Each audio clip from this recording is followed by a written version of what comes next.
Welcome, everyone. This is a special edition of Friends of Liberty Live. We have Monica Kelsey from, just go ahead and introduce yourself, Monica. So my name is Monica Kelsey. I'm the founder and current CEO of Safe Haven Baby Boxes. Perfect.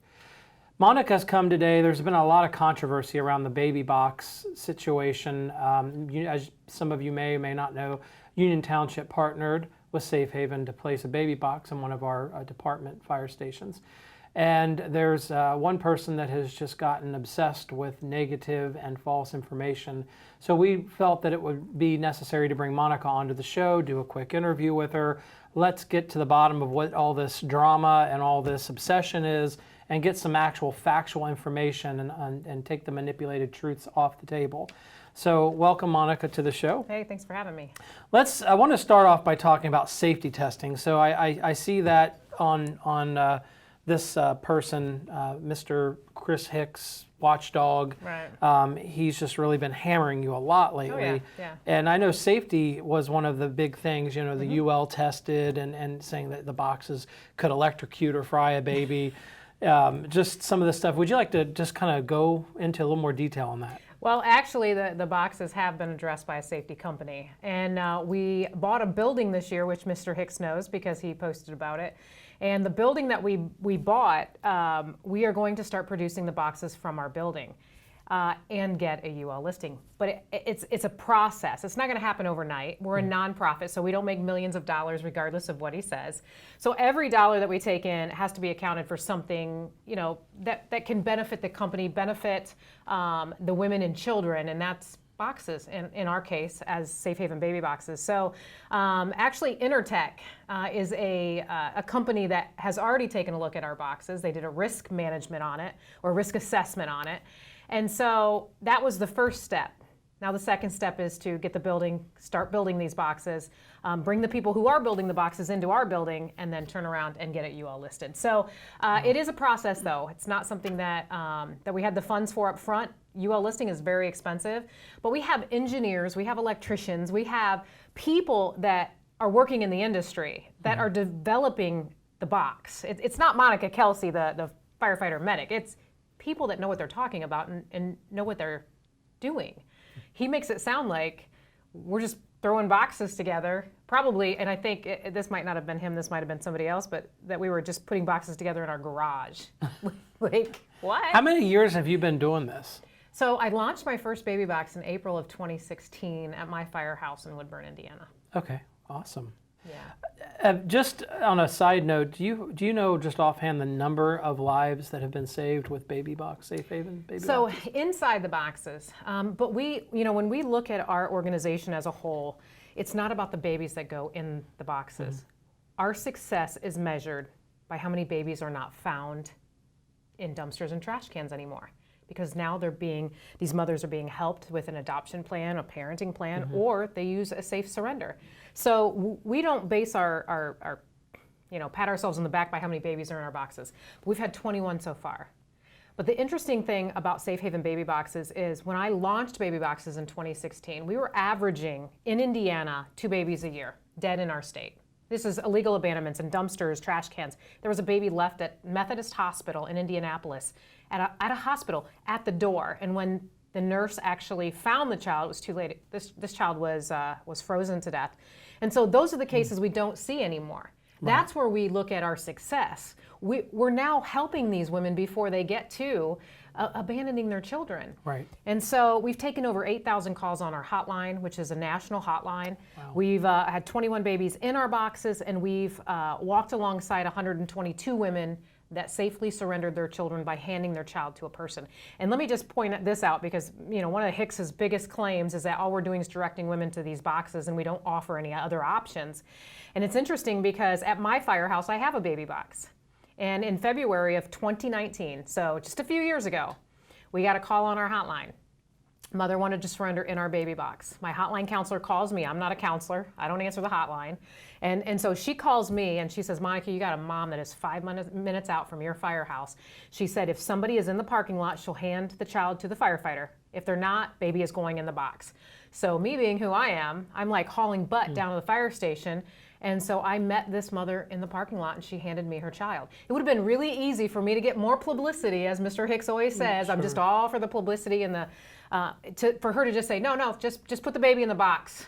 It's Right. better publicity that way. No, we don't do that. That's because it's not our program. Our program is, let's offer a parenting plan. What do you need? What can we help you with? If she doesn't want to do a parenting plan, okay, what about an adoption plan? There are women out there that don't want to deal with the adoption. They don't want to deal with the paperwork. They don't want to deal with the lawyers. Right. And then if they won't do that, will you walk into a fire station and hand your child to a person or a hospital? If they won't do that, then of course we're going to give them the directions on how to use the baby box. Because if we don't, what's going to happen is we're going to find a baby in a dumpster or a trash can. And that's not what we want. So the success lies by how many babies we're not finding anymore. And Indiana has figured it out. That's amazing. And what I don't understand is how certain people can just be so negative about something, especially Republicans that state that they're pro-life. If you state you're pro-life and you have a problem with anything that can potentially save lives, I question your true intentions on saying you're a pro-life person. Are you just saying that for political propaganda, which sometimes people use that, I'm pro-life, but they're not really pro-life. They typically will say that just to get more votes or get an endorsement. But being pro-life is not just about abortion. No. Being pro-life is about getting the baby, once the baby's born, what do you do with it? And Republicans get hammered by the public constantly about not being concerned with a child's life after birth. They're like, Right. You're worried about abortion, but you're not worried about programs to help children that are in need, needy Right. kids. And I think that's a big thing that Republicans need to be concerned with. And I think that the Safe Haven Baby Box is one of those things that we're saying, hey, we are concerned not about not aborting, but we want to give mothers the opportunity that aren't going to get abortions to be able to surrender the baby and have the baby live and find that baby a home. Oh, without a doubt, and as a pro-life person, we don't take a stance with the organization, but everyone individually has their own stance. So of course I have a stance on abortion, and because of the way I was conceived, you can see I have probably a pretty extreme way, some people would say, of I don't believe that there should ever be exceptions. Right. In a bill for life. I just don't. And I would question Mr. Hicks's political views, because in one of the posts, now I don't follow him, I get people that tag me and all this stuff, and I don't even watch it anymore. But today on my way here, I thought, you know what, I better do my due diligence and find out what he's actually saying about me. And so, but in one of his videos, he actually stated that I have an activist running my hotline. Now I have a licensed counselor that runs my hotline. She has been in working with young parents for 20 years, more than 20 years. And she's got all the letters behind her name that I don't have. But he actually said that there's an activist that is answering my hotline. Now, does she have a political stance on abortion? Yes, she's against abortion. But we don't broadcast that for our organization. But if he's truly pro-life, why would he have a problem with someone who is pro-life answering that hotline? Yeah,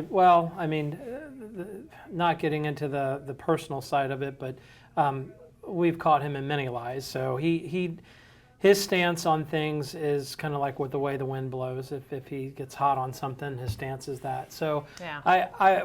Many of us have dealt with this nonsense in this county, but this situation was very unique because I felt like Safe Haven's a great partner if you're really trying to achieve a pro-life stance. Mm-hmm. And how can somebody that says I'm pro-life be so against this? I mean, it's not even just a few negative comments. No. It is harassment, oh, yeah. obsession, yes. going to your clients, going to calling people fire chiefs nationwide. Yes. It's gotten to the point where it's almost personal. This is totally personal. Right. It's not even about, saving babies any longer or what's right and what's wrong. It's about a personal grudge or whatever, vendetta. Yeah. How much has he cost you in attorney's fees? I'm just curious. So through our attorneys, we have a little over $6,000 that he has cost us in attorney fees as a nonprofit. So keep in mind that this money comes from our supporters that I'm having to use to defend ourselves. He actually wanted the call logs. This is how obsessed and extreme he is. He requested the call logs from my hotline. Now, the call logs from a hotline is when a woman in crisis that's bawling, that's just at her wit's end, that she wants to surrender, he wants to listen to those calls. So of course I'm not even entertaining that. Right. But we don't record them anyway. I'm not going to. Why would we record them? Right. You know. And why would somebody want to listen to that? You know, because he's obsessed. Well, and I gotta tell you, so I don't watch him, like I said earlier, and I was going through his Facebook page and his YouTube. There are more photos of me and videos of me on his pages than my husband of 25 years has on his Facebook page. Wow. It's like every post. This man is obsessed.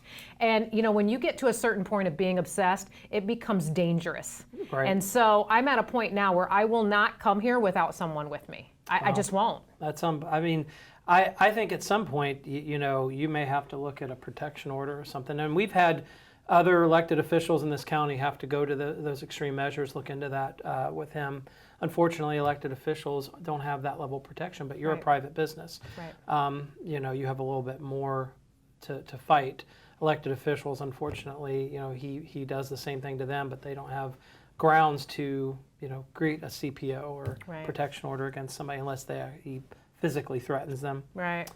I've seen some things, and I'm actually blocked from this person's site. I can't even see his stuff. So if I want to see something, it has to be sent to me, or I have to use like my mom's Facebook account or something to see his stuff. Right. If somebody says, "Hey, Bill, have you seen what he's written about you?" I'll have to log in to a different account because I can't even get on his site. But the Troy, Ohio. When I was on there the last time, it's been maybe, I don't know, 6-7 days ago, there was like all these things about Troy, Ohio.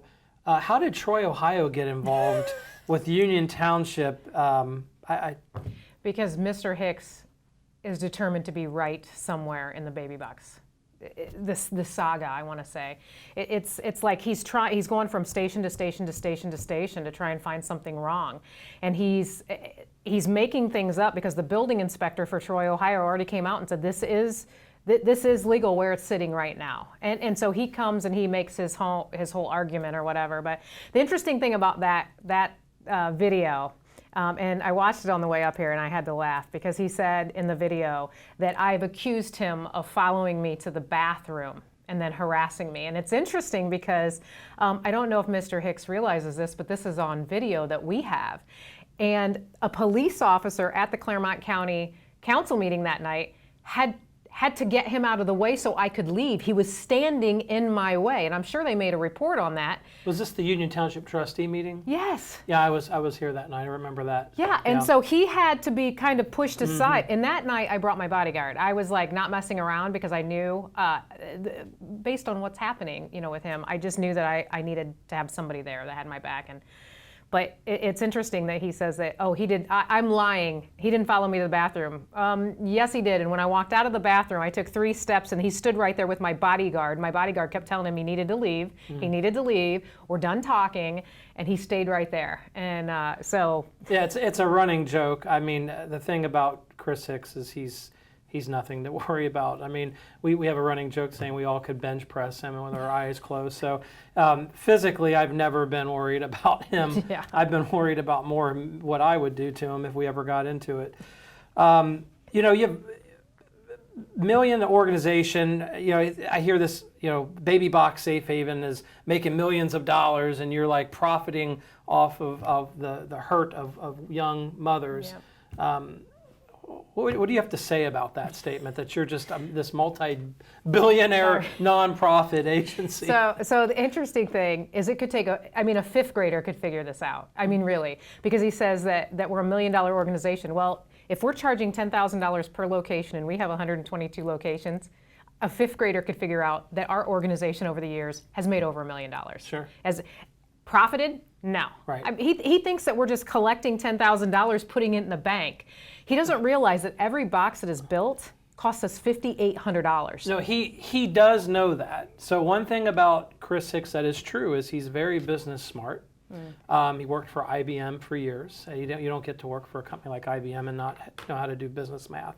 He knows the truth. He knows that you're not raking in millions of dollars because there's, gross, net. He knows the difference between gross and net, and then expenses and costs and operational costs. He knows all about that.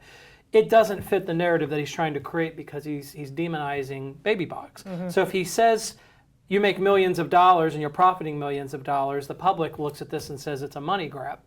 But if you actually look at it, anybody with any common sense, and his followers sometimes just don't have common sense or they're blinded by his lies, if you do the simple math, you're not making millions of dollars because there's a cost to doing business. I'm sure you have to pay a counselor, X amount of salary, people that work there, the box, getting the testing done, Q&A of all the building stuff. we just bought. The building. So it's a nonprofit. Nonprofit means you're not turning a profit. Right. You have a salary, I'm sure. I do. And that salary is what it is, but you don't get all these kickbacks, I'm assuming, from if the company makes $600,000 a year, I'm assuming you don't get $300,000 of the $600,000 it makes, and the other $300,000 goes in the bank. No.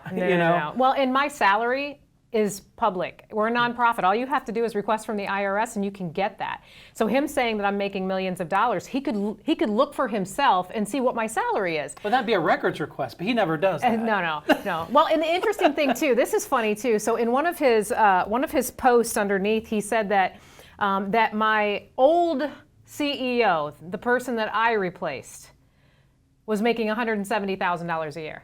Now, it doesn't take a fifth grader to figure out that I founded this organization, so I'm the first CEO of the company. So there was no other person making $170,000 before I took this position. I am the first one in this position. And let me just tell you, he's $100,000 off. Wow. So it's like he does it. It's like he throws stuff out there just to get people excited without actually doing the homework. Right. Yeah, well, again, I tell people this all the time, and I would say this to the public as well. When you read the stuff that gets posted on that site, understand that there are two sides of the story. There's the manipulated, marketed truth side, which is what this person wants you to believe, and then there's the factual truth side, which is what you'll have to dig in and find. That's one of the reasons we're doing this video, is to address some of the false information that went public. I typically don't bring people on here to, address his nonsense. I mean, if I did that we'd have to film every day. He's costs Rep. Gene Schmidt a ton of money unnecessarily. Alan Freeman, he was obsessed with him for a while and cost him a bunch of money. And I've helped give Alan some advice on how to navigate through some of the nonsense there. But we don't do shows about that. But this kind of hit home with us at Friends of Liberty, because we are a very pro-life organization. We believe in we're not just pro-life in the abortion aspect, but pro-life as in we want to see that child be reared properly, be taken care of, be nurtured and parented properly, and be ready for the world. I mean, I see this all the time. Right now we did a series with the juvenile court system that we feel that these kids are being pacified. They're just not ready to hit the real world. And we're really focused on those teenage years that are very struggle, identity crisis, and all the things that go into that. This what they get in the schools. So we're fighting all of that stuff. And I haven't really been involved in the baby box thing because it just seemed like a bunch of unnecessary drama and false information. But then I started hearing from people in the public, I can't believe our trustees would approve that baby box. And I would say, why would you be against that? Very pro-life people. Right. And they said, well, it's just a money grab. I said, well, why is it a money grab? How much is a baby's life worth? And it's like, there's no dollar amount for that. So you think that let's say it is $10,000 a month out the door. Not a month. Or a year. It's a year. No, that's $10,000. They can have it for 20 years. So what's the monthly expense? I thought it was $10,000 a month that he's been saying that we're spending all this. No, it's $10,000. So Union Township paid $10,000 to do the program. They can have this box for 20 years. They're not going to do any of the repairs. The repairs are already paid for in that $10,000, and they're not going to pay for any yearly recertifications. Any upgrades, also we're taking care of. So wait a minute. We're losing money. This is a one-time $10,000 fee? Yes. So the way I read on his stuff was that we were being billed a monthly reoccurring fee. I would probably at that point be raking in millions, Yeah, but I'm not. so it's a one-time fee. I think people need to really pay attention to this. It's a one-time fee of $10,000. Your company covers all the recertification costs and the maintenance of the box. Yes. And then every year, all Union Township is paying per year is $200 to keep it, to help us cover that annual recertification. But we just upgraded all fire stations in Ohio with cameras. That was an expense for us. That wasn't an expense for the fire station, because they pay that $200 lease fee. So we're taking care of that. So in all reality, when I started this organization, it wasn't about money. It wasn't about money at all, because as a firefighter, firefighters don't, we don't have money. We don't get paid a lot of money, but the fire departments don't have money either. You know, they're struggling. And I didn't want to take money away from, you know, jaws of life, the things that they're using more often than a baby box. And so I came up with a program where if they can just help me pay for the box up front to be built, a little bit of marketing, a little bit of the signage and the training and putting everything together, that after that, if they can just help me $200 a year, we'll cover the rest. Because I knew that people would get behind this when they seen babies being saved in our boxes. Right. And so Union Township, it's costing us money to have a box in Union Township, and he's acting like we're getting rich. Right. Well, the public, the people I have spoken to, think that it's $10,000 a month by reading his site. And maybe his site doesn't clearly state that, but again, he's probably misleading that, though. It's about the way you present the information. People don't read things, you know, they don't slowly. They skim it, especially Facebook. You know, his posts are like a novel. So they'll just skim through, and then their takeaway is, wow, this is going a bunch of money. No. You know, and I think part of it is his calculations on the extra person. So he's taken this fictitious number of Union Township providing extra staff that's already here, administrative duties. Right. They're already here doing things for the fire chief or for the fire, doing logs or whatever the administrative duties are. They're already here. Yep. So that is not an added fixed cost, but that's being presented as an added fixed cost. And I think people are thinking that the cost of the box per month is what he's saying, which is he's adding all those hours up and saying that's what we're paying. And that's not absolutely not true. No. Actually, the first 2 baby boxes that I installed in America, they did the same thing. You know, we paid a fee up front, we built the box with that money, then we installed it, stuff like that. Those boxes have already been replaced because technology has it's so far advanced from what it was 6 years ago. And so we literally pulled those boxes out and put new ones in at no cost to the firehouse. Wow. So all they're paying is $200 a year, and we just replaced the entire box for them. And so when you look at how we run our business, he's looking at it from what he's hearing from other people, or trying to decipher from contracts and FOIA requests, all this other stuff. If he would actually sit down and look at how we run this business, or this ministry is what I say, because it doesn't make any money, he would see that we're probably going to lose money at 20 years from Union Township. Where it's probably going to cost us a heck of a lot more than $10,000. What was interesting on this paper I have is a letter that was sent to Miss Kelsey's attorney from Mr. Hicks telling them how to run her business. It says SHBB Business Practices Draft. This is not a SHBB produced or sanctioned document anyway. It was produced by Chris Hicks with some input from others. I would love to know who the others are. I have my speculations, Mr. John Lips. It offers suggestive SHBB business practices and standard changes. What's unbelievable about this is many of you don't know this, but Mr. Hicks has tried to have 2 businesses in the past. One in Florida, it's a bar. Had to be closed up after several months. And then a yogurt stand, I think it was in Kentucky, maybe Louisville, Lexington, I don't remember. I did a thing on it a long time ago. But regardless, there's a picture of him walking away from the yogurt stand because he had to shut it down because he couldn't even run it, frozen yogurt stand, couldn't run it. Well, he evidently can't run for office either because he's lost 8 times. Oh, he's lost several times for office. Yeah, he can't run a campaign, he can't run a business, but he's telling you who've been doing this and successfully saving lives how to run your business. Yes.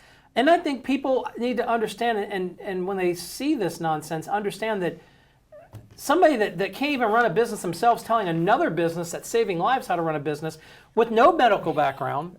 He has no background in this, no history. I actually did EMT. I didn't take the National Registry, but I took the course. I was originally in law enforcement and went and did that.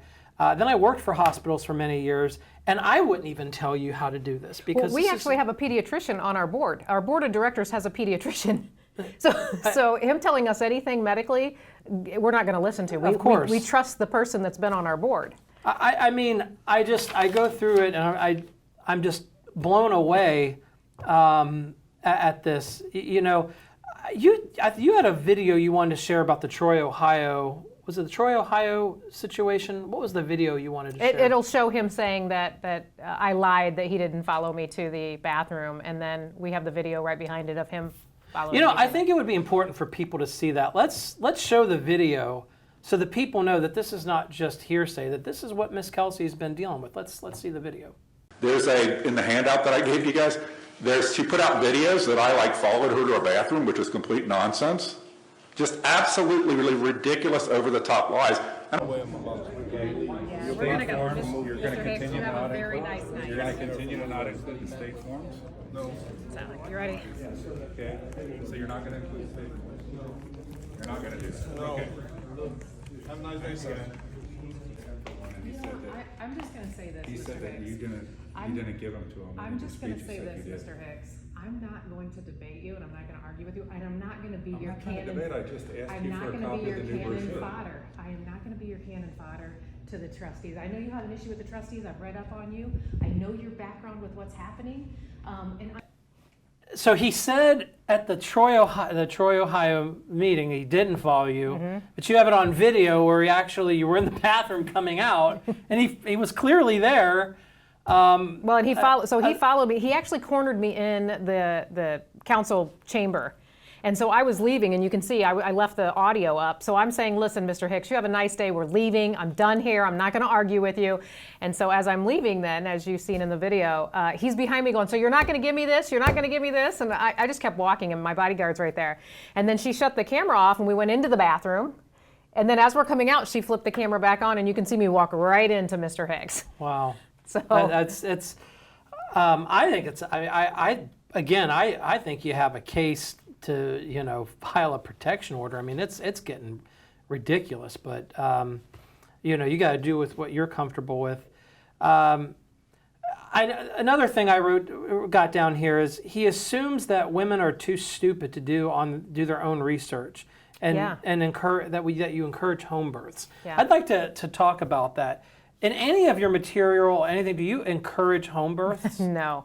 We actually had a mom in Kentucky that called us and was going to do a home birth, and we actually talked her into having an ambulance pick her up, and she actually gave birth in the ER. Right. We never recommend a home birth. What we're discussing, or what he's trying to say, is that we're encouraging this. No, most of the babies that come through our program, they don't call us before, they call us after they've placed.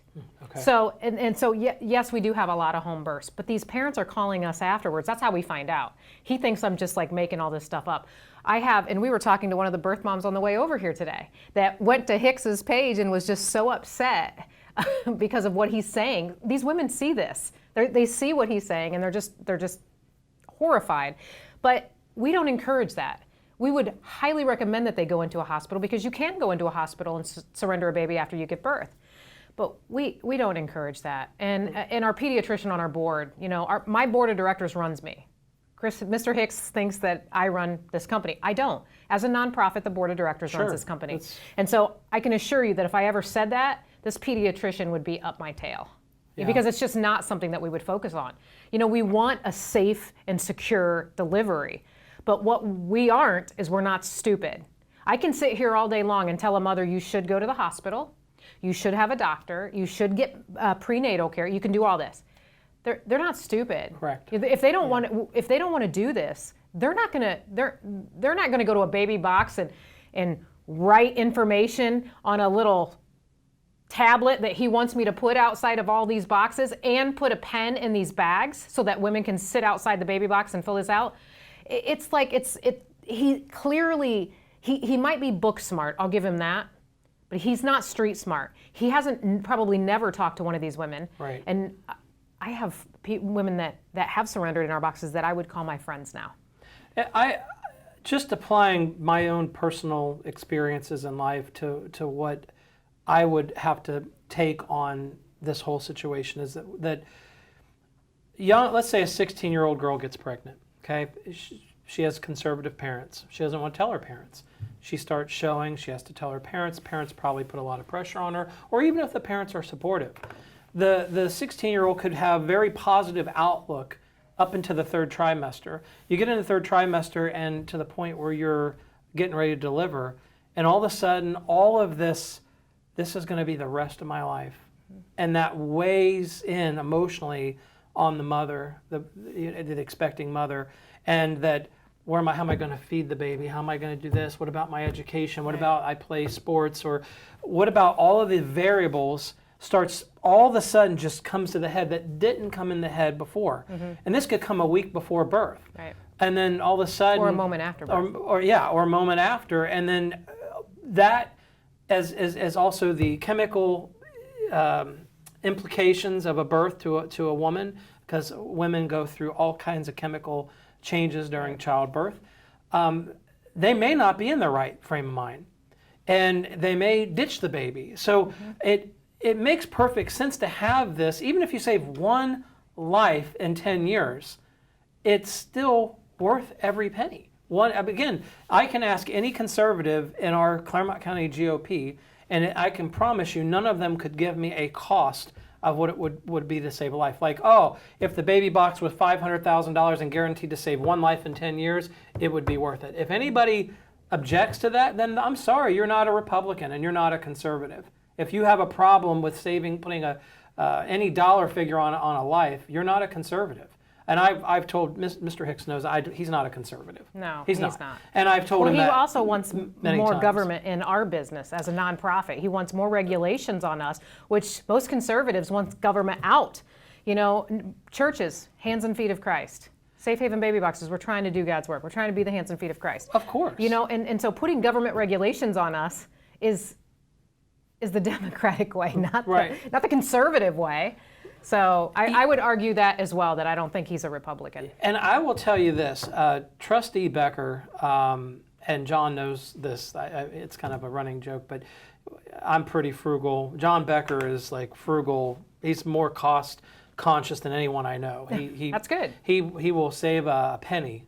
But John Becker's on board with this. I've talked to him offline. He likes the baby box. He's on board with it. He's a pro-life conservative. And he feels that this is a great option. If it was fiscally draining the township or wrong, he would speak up. John has no problem speaking up. But Trustee Becker is supportive of this. The other two trustees are definitely supportive. But I bring up Trustee Becker because he's very fiscally conscious. And even he has been supportive of this. Well, I think at the last council meeting too, what I was watching coming up here, I think he had said something that he would entertain the idea of putting this box at the police station instead of the firehouse, per what Mr. Hicks would like to do. And I would not be okay with that. A baby being there's a reason why we don't go into police stations. And so a baby being placed in a police station baby box, alarms go off. Police officers pick these babies up. Who are they calling? Fire department. They're calling the fire department and the medics. So we've just added more time to this infant. Plus, police officers are not paramedics. Right. Police officers most of them are not EMTs. They might be first responders or they might be CPR certified. So putting a baby box at a police station does not make sense to me. And he also states that these boxes should be at hospitals. I don't disagree with that. I don't disagree with that at all. But if he's saying because there's medical care there, he just smacked every one of your paramedics at Union Township saying that they're not qualified to take care of a newborn at a fire station. Yeah, he would not go public saying that. I can promise you that. He did say that though in one of his videos that they get immediate medical care at the hospital. And it's like they get immediate medical care at a fire station. Well, you call an ambulance, the first thing you do is stabilize your vitals. Well, yeah. Yeah, and I agree with you on the police station thing, because one of the reasons when I was doing law enforcement, one of the things the reason I took EMT was because usually officers are the first ones to the scene of an yeah, accident. absolutely. And if I need to intubate somebody at the scene right there, or I'd have the training to do that with EMT.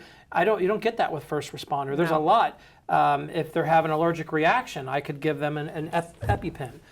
There's things that an EMT could do. That's why I took the course, Right. because I felt the first responder course wasn't going to give me or empower me to save a life, but the EMT course would. Right. And then a paramedic's just another step up. Getting in the defibrillators. If the baby goes AFib or anything, they can bring that baby back. So I 100% agree that not discounting our police officers at all, but they're trained to deal with ignorance on the streets, Yes. the criminals.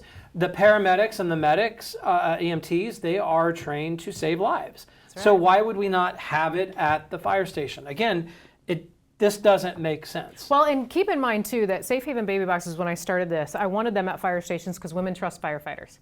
The majority of our saves in boxes come through firehouses. Mm-hmm. We've had a few at hospitals, but women would rather go to some place that's more secluded if they want anonymity than to go to a hospital where there's probably security circling the building at night, or during the day there's all kinds of people. Right. So there's reasons behind this, and I think Mr. Hicks is not looking at the reasons, he's just wanting to argue.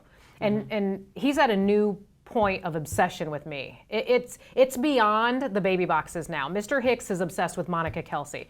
That's what I came away from looking at his Facebook page and his YouTube channel. Monica Kelsey, Monica Kelsey. I bet he sits up at night and watches my TikToks. I would not argue What a that boring point. life he must have watching me so much. Hey, you know what? We've got so much on stuff that I don't understand his logic. We've got tons of stuff between groping mascots and having crazy parties at his house. He's just you should go look at the page sometime. He's not a very good person. You mean your page? Oh yeah. Oh, yeah. so I need to read up on that. See, I wasn't worried about you when I was coming down here. I was more worried about what he was saying about me. No. He runs from me. He does not address me. Well, Yeah, he won't talk to me. I want to talk about playing devil's advocate for the people. I think one of the questions if people had to put into you, and what I've heard is, baby boxes are great, but it's just rare that they're needed. Do we really need one in Union Township? Is it realistic that this could happen? So I wanted you to kind of talk about the need for this. Is it really rare if you really look at it nationwide and how often this happens? Well, Mr. Hicks likes to say that abandonment in this country is rare. Mm-hmm. And on Tuesday at 1 o'clock, we found a newborn infant. Now I say we, I mean us as Americans. Sure. Found a newborn infant with placenta still attached, face down in a creek on the line of Tennessee and Georgia. Okay, and then last week we found a newborn in a shed in Texas. We're finding on average a baby every 3 days in this country. I want to point that out. Correct. I can assure you that the babies that are going in dumpsters, some of them are never found. Oh, of course. We had an incident up in, where was it, Lebanon or up You're near talking about the Carlisle, the cheerleader? Carlisle, thank you. Yeah, Yes. yeah. That baby would have never been found if she wouldn't have went to her OBGYN. Right. So those are the cases that we don't find. And so is abandonment rare? Depends what your definition of rare is. If it's not happening every day, then it's rare. Okay, I'll give him that. But in my book, one every 3 days, that's too many. That's a lot. In our country in 2022. Now, Safe Haven surrenders, he also says that that's rare.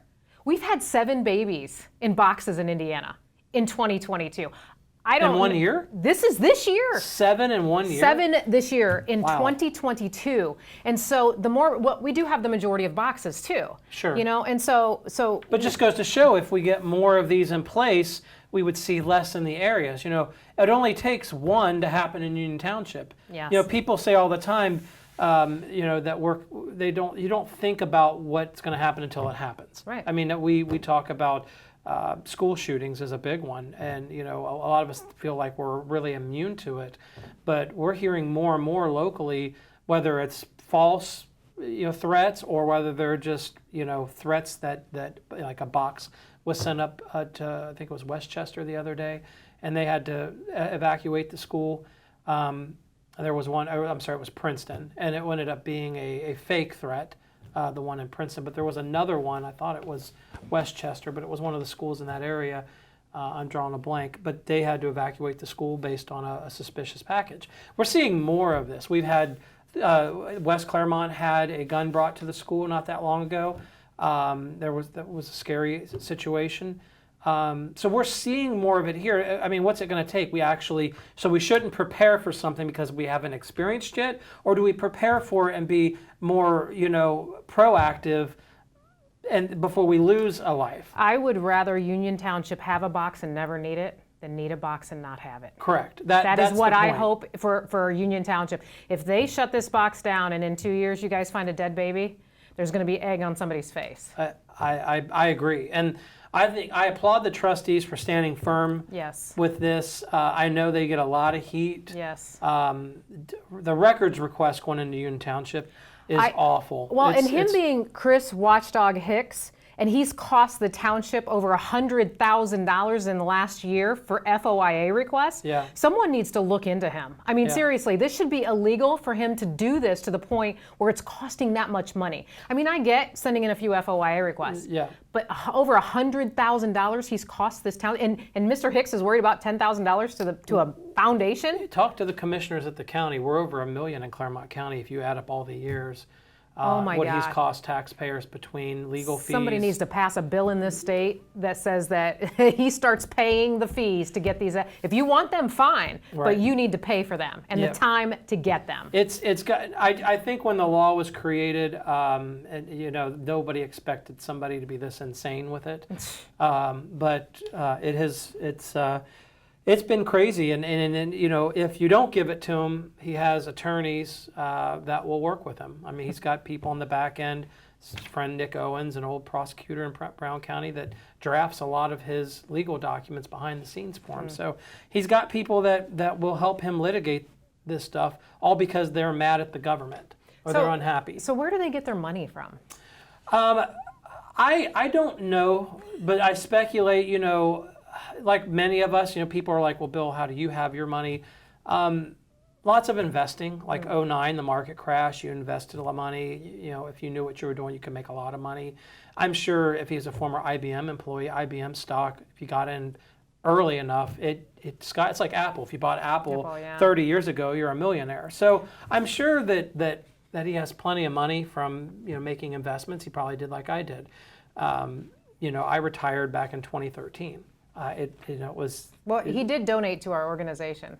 I hope you gave them. I heard about that. Did you send that back to him? I hope. Yes, that avoided his transaction because he sent us $1. Yeah. Yeah. So that was pretty. Honestly. So he donated $1 to the organization. What does that get him to donate into the organization? I don't know. Does he get like rights? Any special rights? Probably he's probably concocting something. Probably if he donates money, he becomes a victim of his Fraud. Fraud, yeah. So you were smart to send it back because he does operate that way. He will do whatever it takes to break through, and then once he's in, he'll exploit that. It's like a virus. A virus gets into your network and finds ways of exploiting. Yeah. Or cancer. Well, we've all used that. Tell me about. You guys have documentation and these orange bags in your baby boxes. I know that you mentioned that he had taken one of these. What does he gain by going to one of your boxes and taking the literature? I don't know what he gained from that. But when I was watching the video, and I'll give you the photo of the screenshot of him holding it up in front of Union Township's baby box. Why would you steal an orange bag? I mean, if he wanted one, I would have given him one. Well, I probably wouldn't have given him one. But why would you steal something? It's like, so he just took a bag and resources away from a nonprofit, because now I have to replenish that bag wherever he took it, because they always have 2 at the location. Each location has 2. In case a mother takes one, they have a backup. Why would you do? Do you have a video of him taking the bag? No, we have a video with him holding the bag outside of Union Township with no one else around, so he took it. He's Really? clearly in possession of it. Wow. I guess because they're free, you can't really charge them, but I mean. Well, and in the bag, in the orange bag, he's brought up actually some pretty good points, but he's also brought up a lot of things that he really needs to look at, because he's not thinking of women, he's thinking of business. And so in the orange bag, there's a medical form, what to look for after giving birth. Mm-hmm. I'm not ignorant to the fact that some women are having babies and bringing them to my box and they don't tell anyone. I know this is happening. And so having that medical form in there is pivotal. We also have information about a safe haven registry. Before we did a safe haven registry, there was no state in this nation doing a safe haven registry. Nobody. And a safe haven registry is allowing a parent to come back a year, 2 years, 5 years, send in information, ethnicity information, medical information for this newborn that they surrendered years ago, and us getting that information to the newborn. So that when they turn 18, that they have this information or a medical background from their biological parents. And so you have that, and then you also have the law. We have the law in there. And then when we put these in locations, we say if there's any crisis pregnancy centers or anything in the area that want to put information in the bag, please do. Absolutely, please do. But some fire stations, they don't go that extra step. That's fine. That's up to them. That's on them. But we offer that. And Mr. Hicks stole this bag that had this information in it just so he could make videos about it. And it just kind of shows his character, I think. I mean, if you're going to steal an orange bag at a fire station while you're standing out there videoing, I might add, and you can see this on his YouTube channel. It's right there. I question the fact that he's even against the baby boxes. I think he's against Monica Kelsey. I think this is a personal vendetta. In one of his videos, he actually said that I'm aggressive in marketing and I want to make millions, and because of that, he stepped forward and started to fight. And I'm like, really? That's why you did this? Is because Monica Kelsey is very aggressive?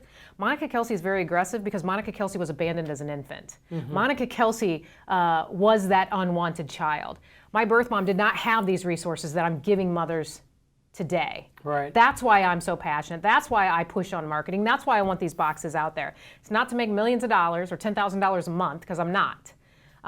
But when you look at the whole program and you look at what we've put together, at the end of the day, lives are being saved. Lives are being saved. Right. Women are getting care. Women are getting counseling, regardless of what Mr. Hicks says. Another thing that he says, this really made me mad, is he said that a lot of the women that are using our boxes or using the safe haven law are mentally unstable. What makes you think saying that is okay? You've just judged and shamed these women, whether they have a medical problem or not. And then he says, well, these babies, half of these babies have medical problems when they're placed in the box. How do you know that? We know this, and that's not true. These women love these kids, but it's like he's taking power off of the fact that women are mentally challenged because they place their baby in our box. Or these infants aren't healthy. Every baby that's been in our box has been healthy with the exception of one, and I went public with that because the parents actually came back and wanted this baby back, and this baby was addicted to drugs. And the Department of Child Services did not do a DNA test on this infant. Now, a baby was placed in a box where nobody's seen this parent place this child in this box. The first thing the Department of Child Services should have done is verify who the parent is by a DNA test. They didn't do that, so I went public. I'm one of these people that if I think that something's happening and they're not listening to me, I was trying to get them to listen behind the scenes. They were not working. It was not working. And so I went public with this. And that's the only reason people know that one baby was addicted to drugs. But I'll tell you, after I went public, the very next day, the Department of Child Services, the judge on this case, on this little boy's case, did an emergency DNA test, ordered an emergency DNA test, only because I made some stink. Good. And so with Mr. Hicks, it's like with his stuff that's happening in Ohio, I tried to handle this behind the scenes. I tried to do this behind the scenes. The Department of Health wasn't calling me back. The governor's office wasn't calling me back. And so we went public with it, and now it's out there. And I'm glad that I did, because now I have so many supporters that are donating to us to fight Hicks simply because they're now aware of the problem in Ohio and don't want to see these boxes go away. That's a shame. I mean, that money could be better spent elsewhere. Yeah. That's a shame. And it's hard for someone that went to, Mr. Hicks went to a Catholic school, McNick. Wow. And I didn't know he was Catholic. Well, he was, but they kind of ran him out of there. No. Yeah, St. Veronica's. It was kind of a funny thing. But, how can somebody that grew up, silver spoon, went to a great education, understand the problems? I grew up in a really rough part of town around drugs, alcohol abuse. Mom was beat every night. I'm not ashamed of it. But I grew up rough. And I can tell you that when I tried to come over to this side of town, I went to McNick for 1 year, and I did not fit in. And it's because if you don't understand real world problems, I'm sorry, you just simply can't unless you live them. Right. If you've not been over the Rhine, 30, 40 years ago and been around, purple morphine pills being purchased and them lighting it up on a spoon and injecting it into their arms, if you don't experience that, you really can't understand what people go through. And I feel like you've gone through this and you have a personal connection, so no one understands this better. And you've got somebody that has no real world experience. I mean, He's book smart. Give him that. He's yeah. book I smart. mean, anybody can be book smart, but I'll tell you what, I didn't get my jobs in my life and my career because I was book smart. I got it because I was street smart. Right. Read people. I know how to deal with people and partner with people. And I've done without. So I have a huge appreciation for when I have what I have. And I really try to instill those values in my own children. We've only got a few minutes left, Monica, and I wanted to just take a few moments.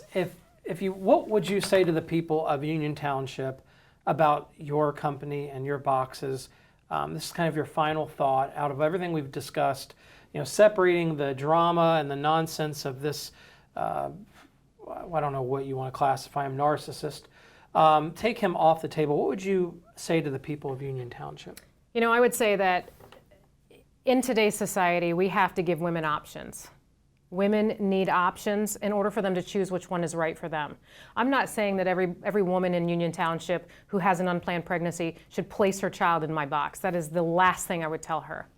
But we have to give her options in order for her to make the decision. Because if we start making the decision for her, then it's our decision, not hers, and it's not something that she's going to be able to live with.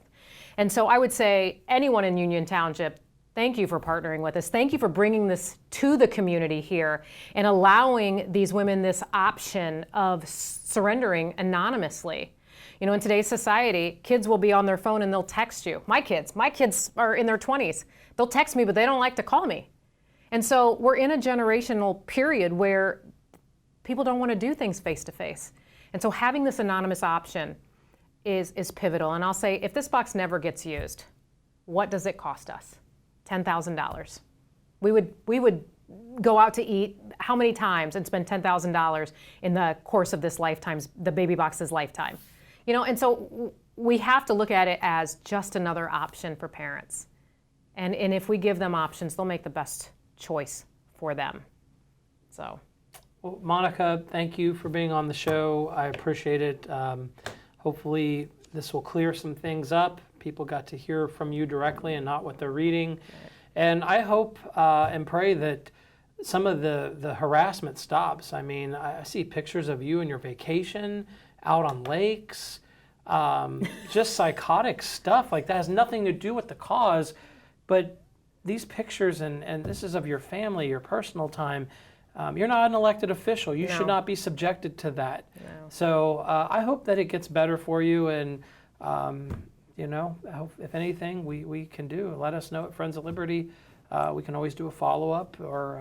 Well, I think it'd be great to do a follow-up maybe next year and see where we're at and how many babies we've saved. I mean, just to kind of give the people the overview of what we're doing for this country, for the women and children of this country, and how we're being the hands and feet of Christ. Yep. Well, I appreciate what you're doing, and I know several friends of mine do as well. So thank you for everything you've done, and for all those at home, I hope you enjoyed the show. If you have any questions, our email address is folunited@gmail.com. Thank you, and everyone have a safe and happy weekend. Take care.